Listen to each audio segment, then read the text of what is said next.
Shalom bagi kita semua. Perkenalkan, nama saya Rani Boru Girsang. Saya dari Prodi Manajemen Usaha Perjalanan 1A.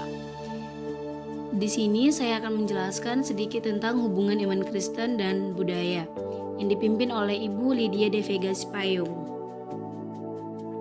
Yang pertama, hubungan iman Kristen dan budaya. Kejatuhan manusia di dalam dosa sudah menyebabkan manusia menghasilkan kebudayaan yang dapat menyimpang dari rencana Allah dan hanya demi kepentingan manusia sendiri sesuai dengan hukum kasih dalam Alkitab. Manusia berusaha untuk dapat mengisi keadaan kosong di dalam hati dengan mengaplikasikan kebudayaan. Tetapi kebudayaan tidak mampu untuk memulihkan keadaan manusia yang telah berdosa sesuai dengan sejarah agama Kristen. Pemulihan keadaan manusia dan kebudayaan hanya bisa dilakukan dengan menebus dosa manusia. Kemudian ada beberapa peta konsep yang bisa kita lihat. Yang pertama yaitu pengertian dari budaya, yang kedua pengertian pariwisata, yang ketiga hubungan budaya dengan pariwisata, dan yang terakhir adalah budaya dalam terang firman Allah. Pengertian budaya. Budaya adalah suatu cara hidup yang berkembang dan memiliki bersama oleh sebuah kelompok orang dan diwariskan dari generasi ke generasi. Budaya terbentuk dari banyak unsur yang rumit, termasuk sistem agama dan politik, adat istiadat, bahasa, perkakas, pakaian, bangunan, dan karya seni. Bahasa, sebagaimana juga budaya, merupakan bagian tak terpisahkan dari diri manusia, sehingga banyak orang cenderung menganggapnya diwariskan secara genetis. Kemudian ciri-ciri budaya, yang pertama ada bersifat historis, bersifat geografis, dan bersifat perwujudan dalam nilai-nilai tertentu. Kebudayaan merupakan suatu prestasi atau hasil cipta, rasa, dan karsa manusia di dalam alam ini. Kemampuan untuk berprestasi dan berkarya yang dapat dilakukan semua orang ini merupakan suatu sikap yang hakiki yang hanya ada dan terjadi pada umat manusia yang telah diciptakan menurut gambar dan rupa Allah dan mengetahui prinsip gereja terhadap politik. Maka dari itu, sejak kejadian penciptaan, manusia sudah memberi amanat kebudayaan yang tertulis di Kejadian 1 ayat 26 sampai 30. 2. Pengertian pariwisata. Pariwisata atau turisme adalah suatu perjalanan yang dilakukan untuk rekreasi atau liburan dan juga persiapan yang dilakukan untuk aktivitas ini. Seorang wisatawan atau turis adalah seseorang yang melakukan perjalanan paling tidak jauh sekitar 80 km atau 50 mil dari rumahnya dengan tujuan rekreasi, merupakan definisi oleh organisasi pariwisata dunia. Ketiga, hubungan budaya dan pariwisata. Pariwisata dan budaya keduanya membentuk hubungan saling menguntungkan atau simbiosis mutualisme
Yang ketiga adalah dominasi atau sintesis.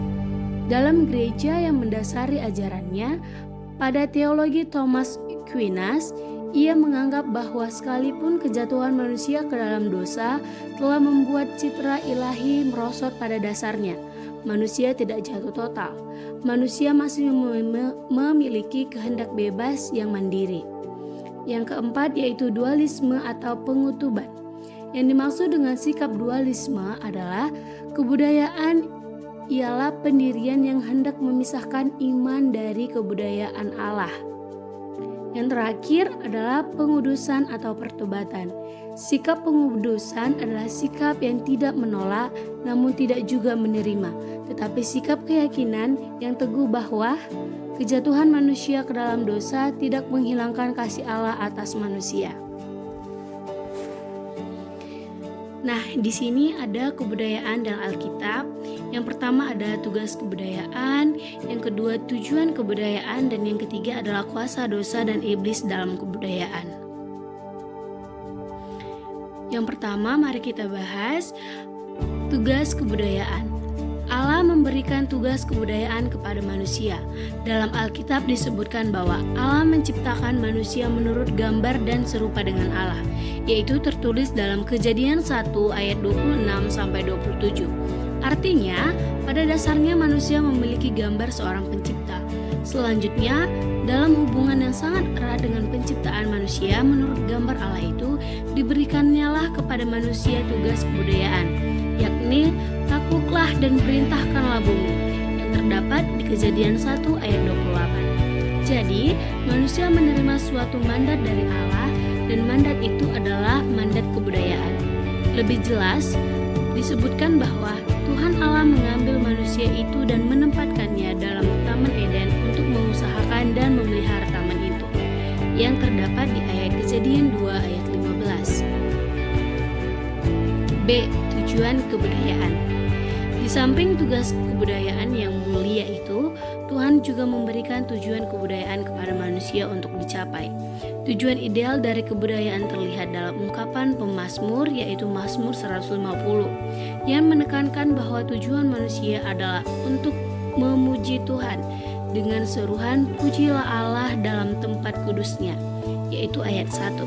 Usaha itu juga dicapai dengan menggunakan hasil-hasil kebudayaan yang disebutkan sebagai nyanyian, tari-tarian, dan dengan menggunakan berbagai alat musik. Biarlah segala yang bernafas memuji Tuhan. Haleluya. C. Kuasa dosa dan iblis dalam kebudayaan. Dalam awal kitab Kejadian kita melihat betapa kebudayaan itu bisa salah arah, yaitu bukan ditunjukkan untuk memuliakan Allah, tetapi ditunjukkan untuk berhala dan diri sendiri. Kasus lain menunjukkan kemerosotan ini yang terjadi di Kejadian 4 ayat 1-16. Dosa Kain menurut pada keturunan manusia dan kejatuhan manusia dalam dosa menempatkan manusia dalam kuasa iblis. Allah kemudian menghukum manusia dengan air bah. Namun dalam Kejadian 11 kita dapat melihat puncak dari kejatuhan manusia dalam dosa, di mana kebudayaan manusia yang meningkat sehingga dapat membuat bangunan tinggi itu yang sayangnya bukan ditunjukkan untuk memuliakan Allah, namun untuk memuliakan diri sendiri. Marilah kita mencari nama Kejadian 11 ayat 4. Bukan saja hasil kebudayaan itu tidak memuliakan Allah, sebaliknya malah digunakan untuk alat meninggikan diri dan menantang Allah. Yang keempat yaitu ada budaya dalam terang firman Allah. Kebudayaan dan berbudaya sesuai dengan pengertiannya tidak pernah berubah. Yang mengalami perubahan dan perkembangan adalah hasil-hasil atau unsur kebudayaan. Namun, ada kecenderungan dalam masyarakat yang memahami bahwa hasil-hasil dan unsur-unsur budaya dapat berdampak pada perubahan kebudayaan. Baik, di sini kita lihat ada hubungan agama dan kebudayaan. Yang pertama, sikap radikal. Agama menentang kebudayaan. Ini merupakan sikap radikal dan eksklusif, menekankan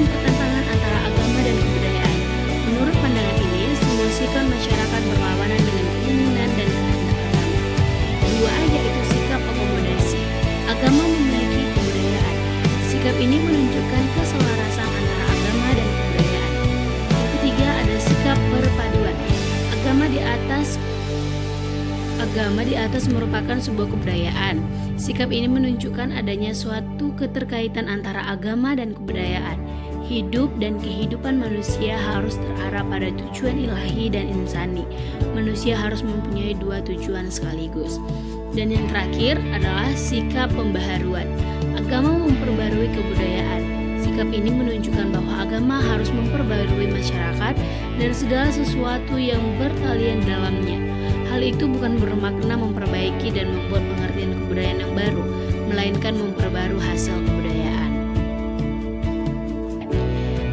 Baik, demikian hasil presentasi saya. Jika ada tutur kata yang salah, saya mohon maaf. God bless you. Shalom.